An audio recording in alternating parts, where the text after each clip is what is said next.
हरे कृष्णा। नमो ओम विष्णुपादाय कृष्ण पृष्ठाय भूतले श्रीमते भक्ति वेदांत स्वामिनिते नामिने। हरे कृष्ण कृष्ण कृष्ण हरे हरे, हरे राम राम राम हरे हरे। भगवद गीता 2020 में आपका स्वागत है।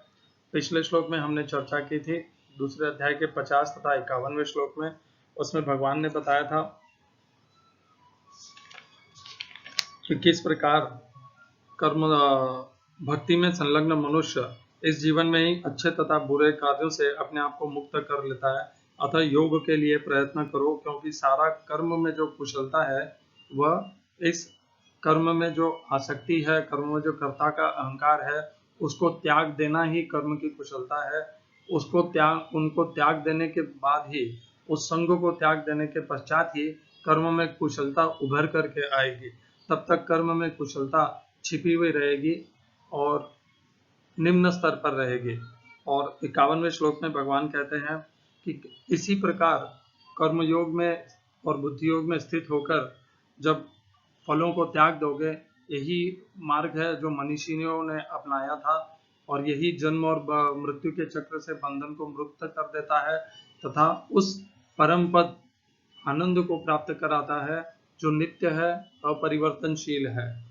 इस तरह भगवत भक्ति में लगे रहकर बड़े बड़े ऋषि मुनि अथवा भक्तगण अपने आप को इस भौतिक संसार में कर्म के फलों से मुक्त कर लेते हैं। इस प्रकार वे जन्म मृत्यु के चक्र से छूट जाते हैं और भगवान के पास जाकर उस अवस्था को प्राप्त करते हैं जो समस्त दुखों से परे हैं। भगवत गीता 2020 में यह एक रीति है, यह एक संरचना है इसकी, कि पहले के चर्चा के श्लोक को एक बार रिकैप, जिसे एक रिकैप को हिंदी में क्या कहते हैं, उसको एक बार पुनः चर्चा की जाती है संक्षेप में, ताकि हमें ये स्मरण हो जाए कि भगवान क्रमशः इसके पहले क्या बोले थे, भगवान ने क्या उपदेश दिया था। जब तक वह ध्यान नहीं होगा तो उसका संबंध आज जो हम जिस श्लोक की चर्चा कर रहे हैं उससे उसका क्या संबंध है वह हम भूल जाएंगे।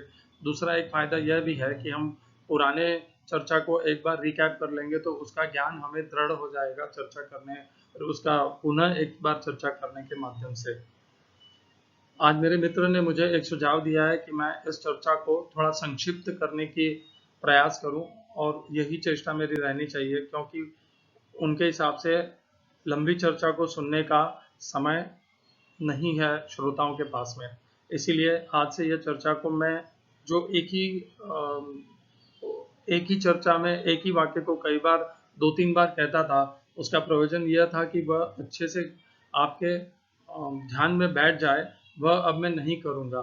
यदि आपको कोई वाक्य या कोई ज्ञान उपदेश चर्चा पसंद आई हो तो आप उसको पुनः सुन लें, परंतु अब से भगवद गीता 2020 में कोई भी वाक्य पुनः नहीं दोहराया जाएगा। हरे कृष्णा। आज हम 2 श्लोक की चर्चा करेंगे, जिसमें आपके सम्मुख है भगवद गीता का दूसरे अध्याय का 52वां श्लोक। हम 2 श्लोक की चर्चा करेंगे, 52 तथा 53, इन 2 श्लोक की। यदा ते मोह कलिलम बुद्धिर्व्यतितरिष्यति तदा गंतासि निर्वेदम श्रोतव्यस्य श्रुतस्य च। हिंदी अनुवाद गीता यथारूप श्रील प्रभुपाद।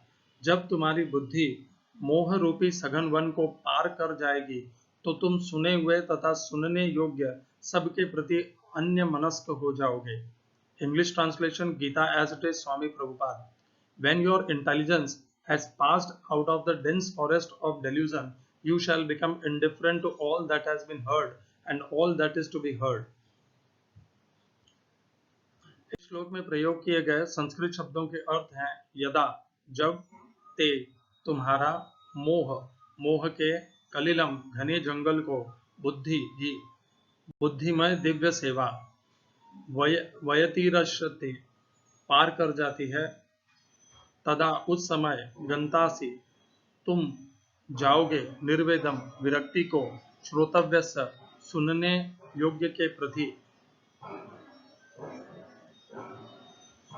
श्रुतस्य सुने हुए को, च भी। इसका तात्पर्य हम पढ़ेंगे गीता यथारूप से। श्रील प्रभुपाद, भगवत भक्तों के जीवन में ऐसे अनेक उदाहरण प्राप्त हैं जिन्हें भगवत भक्ति के कारण वैदिक कर्मकांड से विरक्ति हो गई। जब मनुष्य श्री कृष्ण को तथा उनके साथ अपने संबंध को वास्तविक रूप में समझ लेता है तो वह सकाम कर्मों के अनुष्ठानों के प्रति पूर्णतया अन्यमनस्क हो जाता है। भले ही वह अनुभवी ब्राह्मण क्यों न हो। भक्त परंपरा के महान भक्त तथा आचार्य श्री माधवेंद्र पुरी का कहना है, हे मेरी त्रिकाल प्रार्थनाओं, तुम्हारी जय हो। हे स्नान, तुम्हें प्रणाम है। हे देव पितृगण, अब मैं आप लोगों के लिए तर्पण करने में असमर्थ हूँ।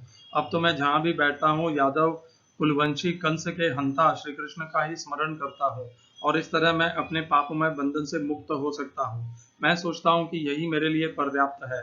वैदिक रस्में तथा अनुष्ठान तथा त्रिकाल संध्या, प्रातःकालीन स्नान, पितृतर्पण आदि नव दीक्षितों के लिए अनिवार्य है, किंतु जब कोई पूर्णतः कृष्ण भावना भावित हो और कृष्ण की दिव्य प्रेमा भक्ति में लगा हो तो वह इन विधि विधानों के प्रति उदासीन हो जाता है, क्योंकि उसे पहले ही सिद्धि प्राप्त हो चुकी होती है।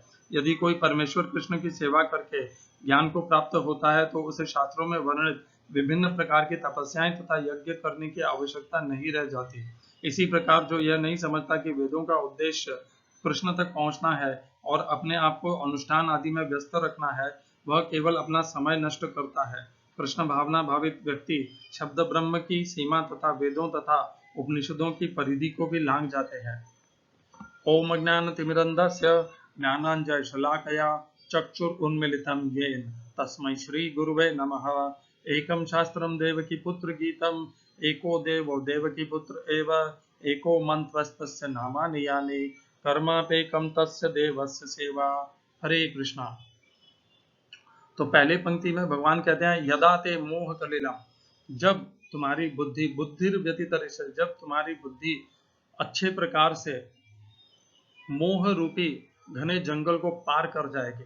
तो पहले में वह भगवान किस समय का, किस अवधि या किस स्थिति का वर्णन करते हैं, जब बुद्धि मोह रूपी घने जंगल को, तो बुद्धि को कौन सी मोह किस प्रकार ढके रहता है। बुद्धि को मोह एक घने जंगल जैसे ढके रहता है और बुद्धि उसी के कारण आच्छादित रहती है, अर्थात ढकी रहती है और लुप्त रहती है, सुप्त अवस्था में स्थित रहती है। जब मनुष्य उस बुद्धि को प्रयोग लेकर के, उस बुद्धि का उसको शुद्ध करके सत्व के माध्यम से इस मोह रूपी जो आवरण है उसको पार करके बाहर निकलती है, जब बुद्धि उसका प्रकाश आता है, तब क्या होता है वह भगवान बताएंगे अगले श्लोक में। और भगवान यहाँ पर वह काल बता रहे हैं, क्या बोल रहे हैं कि जब इस प्रकार की स्थिति होगी तुम्हारी बुद्धि की कि वह तुम्हारे मोह रूपी घने जंगल जैसे काले अंधकार जैसे आवरण को पार कर जाएगी, तभी जा करके तुम जो अगले पंक्ति में क्या कहते हैं भगवान, तदा गंतासी निर्वेदम। गंतासी का अर्थ है तुम जाओगे, निर्वेदम विरक्ति को, विरक्ति एक उसका अर्थ है, दूसरा उसका अर्थ यह भी है कि निर्वेदम अर्थात तुम उनके प्रति उदासीन हो जाओगे, इनसेंसिटिव जैसे इंग्लिश में कहते हैं। निर्वेदम, निर्वेदम का यह भी अर्थ है किसके प्रति, श्रोतव्य से श्रुतस्य च। तो श्रोतव्य से और श्रुतस्य क्या है, श्रोतव्य से का अर्थ है जो तुम अभी सुनने वाले हो या जो तुमने अनुभव नहीं किया है परंतु तुम सुने हो उनके बारे में। स्वामी रामसुखदास जी ने उसका ऐसा ही अर्थ बताया है। उन्होंने एक पृथक अर्थ बताया श्रोतव्य का। उन्होंने बताया कि जो स्वर्ग आदि लोक तथा ब्रह्मलोक तथा उच्च लोकों में जो सुख है, जिनकी केवल श्रुति की है परंतु अनुभव नहीं किया है, वह श्रोतव्य से है, जो सुनने योग्य है, अनुभव करने योग्य नहीं है। और श्रुतस्य, जिनको सुना है और अनुभव भी किया है, श्रुतस्य च, जिनको जाना है सुने हुए को। तो ये दो अलग अलग भगवान ने यहाँ पर ज्ञान के स्तोत्र बताए हैं। पहला जो हम सुनते हैं, श्रुतस्य, श्रुति अर्थात वेद के माध्यम से जिनको हम सुनते हैं। और वेद कहाँ के, वेद किससे संबंधित होते हैं, इस लोक से संबंधित होते हैं, इस पृथ्वी लोक के संबंधित होते हैं। इसमें इस पृथ्वी लोक, इस मर्त्य लोक से में जो विधि विधान साधन है वह उन वेदों में बताए गए हैं। उन साधनों से जब बुद्धि पूर्णतया उदासीन हो जाएगी, स्वतंत्र हो जाएगी, तभी जा करके, और जो स्वर्ग आदि उच्च लोकों में जो वैभव है, सुख है, भोग है, ऐश्वर्य है, जो एक दिव्य सुख है, उस सब के, इन दोनों के प्रति जब बुद्धि पूर्णतया उदासीन हो जाएगी,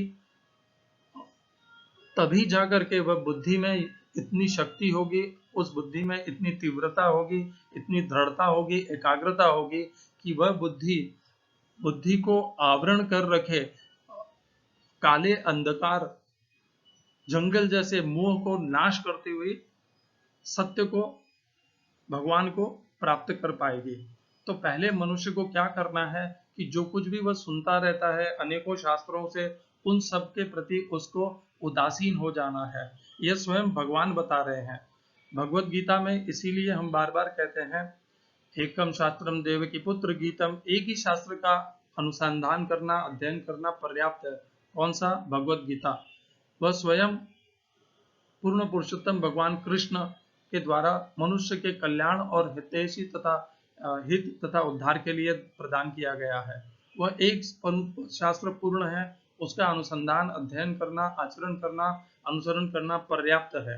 किसी और शास्त्र की, उपनिषद की, वेद की कोई आवश्यकता नहीं है। स्वयं भगवान भी यही कह रहे हैं कि इन सब से जब तुम्हारी बुद्धि ऊपर उठ जाएगी, उनमें दिए हुए जो विपरीत ज्ञान है या उनमें दिए हुए जो विधि विधान साधन है भोग ऐश्वर्य को प्राप्त करने के, तथा जब उनमें पुण्य कर्म, पाप कर्म, इस प्रकार के जो भेद दिए हुए हैं, भेदभाव किए हुए हैं, इस प्रकार के सब कर्मों से, विधि विधानों से जब तुम्हारी बुद्धि निर्लिप्त हो जाएगी, उदासीन हो जाएगी, ऊपर उठ जाएगी, तभी जाकर के, और उनके अंदर जो अनेकों देवलोकों, देवताओं की कहानियां, कथाएं, यह सब दी हुई है, देवताओं ने क्या किया, राक्षसों ने क्या, इनसे जब तुम बाहर निकल पाओगे और अपनी बुद्धि को स्थिर कर पाओगे। कभी कभी यह भी अच्छा है कि हम इन कथाओं से बाहर निकल जाए। मैं नहीं कहता कि ये कथा हमारे लिए लाभदायक नहीं है, ये कथाएं लाभदायक है, इसीलिए हमें हमारे शास्त्रों में प्रदान की गई है। परंतु कभी कभी यह कथाएं हमें भ्रमित भी कर देती हैं। कभी कभी हम सोचते हैं कि इंद्र देवताओं का राजा होते हुए भी इस प्रकार के निम्न कर्म कैसे करते हैं, और हमारी जो देवताओं के प्रति श्रद्धा होनी चाहिए, जो उनके प्रति सम्मान होना चाहिए, वह सब गिर जाता है इस प्रकार का आचरण देख करके। तो इसीलिए हमारी बुद्धि जब इस प्रकार के भांति भांति की कथाओं को, और जो वेदों में विधि विधान साधन दिए हुए हैं, अनेकों उपनिषदों साधनों में जो कुछ भी संघर्ष दिए हुए हैं देवताओं और उनके प्रति, इन सब के प्रति उदासीन होकर के हम अपने आप को योग के प्रति स्थिर कर लेंगे, हमारी बुद्धि को समता में स्थित कर लेंगे, अनासक्त कर लेंगे, कर्ता के भाव से रहित कर लेंगे, उसे कर्मयोग के लिए उपयुक्त बना लेंगे, एकाग्र कर लेंगे, तभी जाकर के हम बुद्धि को जो ढके हुए है एक मोह रूपी अंधकारमय जंगल के जैसे मोह ने उसको हम पार कर जाएगी हमारी बुद्धि। जब इस प्रकार का हमें लाभ होगा, ऐसी बुद्धि को हम प्राप्त होंगे, तब क्या होगा वह भगवान अगले श्लोक में वर्णन करते हैं। आपके सम्मुख है दूसरे का 53वां श्लोक। श्रुति विप्रतिपन्ना ते यदा स्थास्यते निश्चला समाधा अचला बुद्धि तदा योगम अवाप्स्यसि। हिंदी अनुवाद गीता यथारूप श्रील प्रभुपाद। जब तुम्हारा मन वेदों की अलंकारमयी भाषा से विचलित न हो और वह आत्म साक्षात्कार की समाधि में स्थिर हो जाए, तब तुम्हें दिव्य चेतना प्राप्त हो जाएगी। English translation Gita as it is Swami Prabhupada. When your mind is no longer disturbed by the flowery language of the Vedas, and when it remains fixed in the trance of self-realization, then you will have attained the divine consciousness. इस श्लोक का गीता यथारूप में तात्पर्य, कोई समाधि में है, इस कथन का अर्थ यह होता है कि वह पूर्णतया कृष्ण भावना भावित है, अर्थात उसने पूर्ण समाधि में ब्रह्म, परमात्मा तथा भगवान को प्राप्त कर लिया है। आत्म साक्षात्कार की सर्वोच्च सिद्धि यह जान लेना है कि मनुष्य कृष्ण का शाश्वत दास है और उसका एकमात्र कर्तव्य कृष्ण भावनामृत में अपने सारे कर्म करना है। कृष्ण भावना भावित व्यक्ति या भगवान के एकनिष्ठ भक्त को न तो वेदों की अलंकारमयी वाणी से विचलित होना चाहिए, न ही स्वर्ग जाने के उद्देश्य से सकाम कर्मों में प्रवृत्त होना चाहिए। कृष्ण भावनामृत में मनुष्य कृष्ण के सानिध्य में रहता है और कृष्ण से प्राप्त सारे आदेश उस दिव्य अवस्था में समझे जा सकते हैं। ऐसे कार्यों के परिणाम स्वरूप निश्चयात्मक ज्ञान की प्राप्ति निश्चित है। उसे कृष्ण या उनके प्रतिनिधि गुरु की आज्ञाओं का पालन मात्र करना होता है। तो इस श्लोक में भगवान क्या कह रहे हैं, जो भगवान ने पिछले श्लोक में 52वें श्लोक में कहा था, उसी का अगला क्रम है 53वां श्लोक। इसलिए हमने इन दोनों श्लोकों की चर्चा एक साथ समूह में कर रहे हैं हम। श्रुति विप्रतिपन्नाते, वेदों में जो इस प्रकार के विभिन्न साधन दिए गए हैं, कर्मफलों के वो प्राप्त करने के साधन है, विधि विधान है, वो वैदिक ज्ञान के इन समस्त साधनों के प्रति जब बुद्धि इनसे प्रभावित होना छोड़ देगी और शास्त्रते निश्चल हो जाएगी, नित्य एकनिष्ठ हो जाएगी, एकाग्र हो जाएगी, अविचलित हो जाएगी, समाधा अचला बुद्धि ही, दिव्य चेतना अर्थात समाधा अर्थात तभी तुम भगवत प्राप्ति, भगवत सेवा और भगवान के प्रति भक्ति और सेवा और योग में, योग समाधि योग के माध्यम से, योग का भी एक माध्यम है, तभी जाकर के तुम्हारी बुद्धि इस कर्मयोग को, योग अर्थात यहाँ पर भगवान कर्मयोग बुद्धि योग का वर्णन कर रहे हैं, तभी जाकर के तुम्हारी बुद्धि योग को प्राप्त कर पाएगी। तो कब बुद्धि, भगवान ने अच्छे से यहाँ पर समझा दिया है क्या करना है मनुष्य को। मनुष्य मंदिरों में जाता है, ब्राह्मणों से मिलता है, ब्राह्मण मंदिरों में, वेदों में, अनेकों उपनिषद और ग्रंथों में जो विधि विधान साधन बताए गए हैं, पुण्य कर्म फल अर्जित करने के लिए, विधि विधानों से अशुभ का निवारण करने के लिए, उन सब के प्रति आसक्त रहते हैं, उन्हीं को करने के प्रति लिप्त रहते हैं। वहां से जब हमारी बुद्धि हटेगी, हम ये सब सुख भोग ऐश्वर्य जो यहाँ पर इस लोक में है तथा दूसरे लोक में भी है, उनके प्रति हमारा आकर्षण जब शून्य हो जाएगा, तभी जाकर के हमारी बुद्धि क्या हो पाएगी, तभी जाकर के हमारी बुद्धि इसको, तो बुद्धि जब इन समस्त भोग ऐश्वर्य विधि विधान साधनों के प्रति उदासीन हो जाएगी, अनासक्त हो जाएगी, प्राप्ति कर्ता का अहंकार का भाव छूट जाएगा, तभी जाकर के वह बुद्धि, उस बुद्धि को जो ढके हुए एक घने जंगल के जैसा मोह का आवरण है, अंधकार रूपी आवरण है, उसको पार कर पाएगी, और तभी जाकर के वह बुद्धि इस कर्मयोग में, इस बुद्धि योग में स्थित हो पाएगी। तो हम जो इतना वेदों के प्रति, उपनिषदों के प्रति, अनेकों शास्त्रों के प्रति आदर रखना, सम्मान रखना, उनके ऊपर निष्ठा रखना बहुत अच्छी बात है, परंतु हम उन सब में के अध्ययन में जो अपना जो छोटा सा हमारे पास समय है, उसको हम जब यहाँ वहाँ पे बांट देते हैं, और हम भगवत गीता का अध्ययन करने के बदले में, उसको आचरण में, अनुसरण में लाने के बदले में जब अनेकों शास्त्रों के पीछे दौड़ते रहते हैं, चेष्टाएं करते रहते हैं, अनेकों साधुओं गुरुओं के प्रति भागते रहते हैं, तो यह एक साधन नहीं है। ब्राह्मणों के पीछे भागते रहते हैं अपने कर्मों को सुधारने के लिए, पुण्य कर्म अर्जित करने के लिए, तो यह साधन से हमें लाभ नहीं होगा। हमारा लाभ तो तभी होगा जब हम बुद्धि को स्थिर कर लेंगे, कर्म के फलों के को प्राप्त करने से अनासक्त हो जाएंगे, कर्ता के भाव से मुक्त हो जाएंगे, तब जाकर के हमारी बुद्धि ये सोन पाना है, भोग ऐश्वर्य पाना है, खोजना है, इनके प्रति नित्य चेष्टा करनी है, इन सब से हट करके दृढ़ हो जाएगी,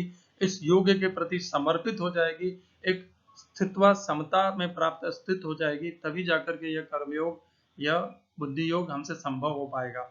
भगवान ने बुद्धि योग का जो हमें ज्ञान उपदेश दिया था, वह दूसरे अध्याय के 47 से लेकर के 51वें श्लोक तक 5 श्लोकों के अंदर संपूर्ण कर्मयोग बुद्धि योग का ज्ञान भगवान ने दे दिया है हमें। और उसके पहले जो भगवान ने कहा था, अब भगवान पुनः उसी बात को हमें 52 तथा 53 श्लोक में दोहरा रहे हैं। मैं आपको स्मरण कराता हूँ क्या कहा था भगवान ने। इसके पहले हम उसको देखें, इस श्लोक में प्रयोग किए गए संस्कृत शब्दों के अर्थ देख लेते हैं। श्रुति वैदिक ज्ञान के, विप्रतिपन्ना कर्मफलों से प्रभावित हुए बिना, ते तुम्हारा, यदा जब, स्थास्यति स्थिर हो जाएगा, निश्चला एकनिष्ठ, समाधाव दिव्य चेतना, कृष्ण भावनामृत में अर्थात योग में, अचल स्थिर बुद्धि तदा तब, योगम आत्म साक्षात्कार, भगवान की भक्ति, सेवा, कर्मयोग, यह सब तभी तुम प्राप्त कर सकोगे, अवाप्य से प्राप्त कर सकोगे। तो ये थे इस श्लोक में प्रयोग किए गए संस्कृत पदों के अर्थ।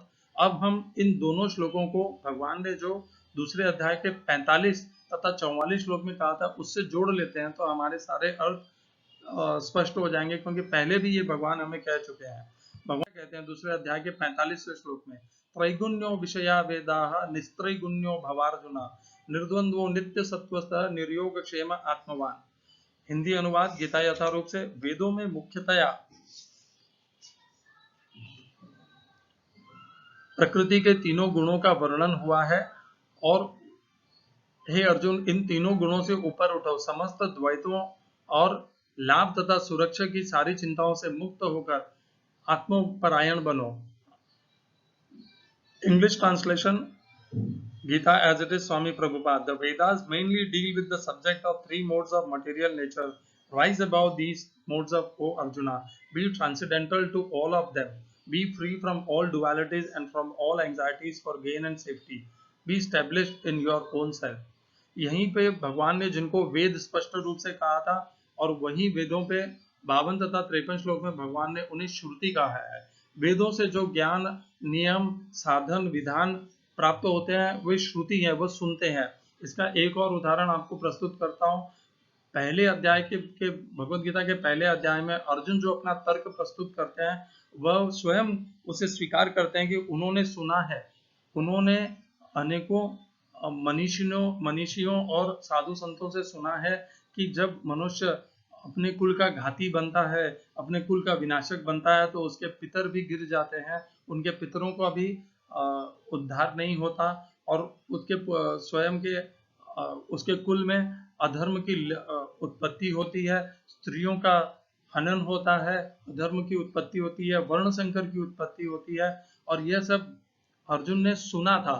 सुने हुए ज्ञान को अर्जुन अपना आधार बना करके भगवान से कहते हैं कि मैं युद्ध नहीं करूंगा, और यही कारण से भगवान बारंबार अर्जुन को कहते हैं, और दूसरे अध्याय के 45वें श्लोक में भी कहते हैं और 52-53 श्लोक में भी कहते हैं। क्या कहते हैं कि जो कुछ भी तुमने सुना है, वेदों में लिखा हुआ है, उन सबको के प्रति अनासक्त हो जाओ, उदासीन हो जाओ, उन्हें सबको भूल जाओ, उन तर्कों को भी भूल जाओ।